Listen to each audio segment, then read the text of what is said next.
سلام علیکم و رحمت الله و برکاته. دوستان و برادران عزیز، شاید که در ویدیوهای من دیده باشین که شان امسی با همراه من بود، گفته بود که حج میرم و بس میکنم، هر وقتا که راه شده شوند بس میکنم. بسیاری از شما دیده بودین شاید.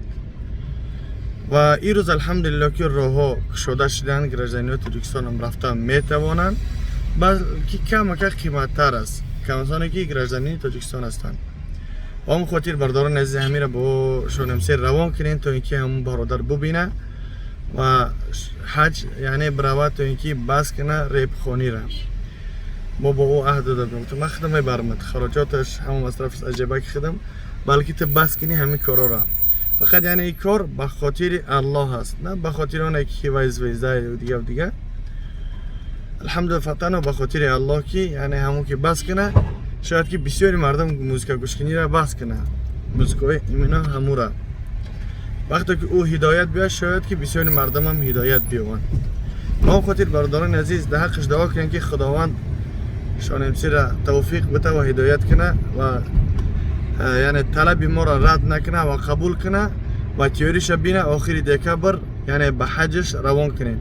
شانمسی برادر عزیز بهروز شهباز، بخشش نام فراموش کردم، شهباز برادرم، فقط به خاطر الله قبول که تئوری طبی رقم واتساپ من داری، اینستاگرام داری، میتونی که فقط من در اینستاگرام بنویسی و در واتساپ من بنویسی و من انتظار یعنی رسالتم سبشین هستم.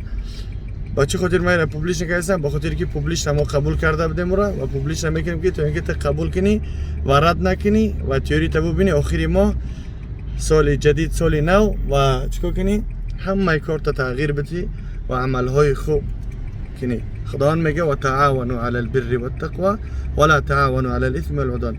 در کار خیر دستگیری کنین همدیگه را و در کار بد نه. با خاطر کار خیر، عمل خیر ان شاء الله امیدوار هستم که قبول میکنه، رد نمیکنه و چیکار میکنیم؟ یا جای حج عمره میاریم ان شاء الله. در امان الله باشی برادران، با دیگران برسانید تا اینکه برادر ببینه و او رو ما انتظار هستیم. السلام علیکم.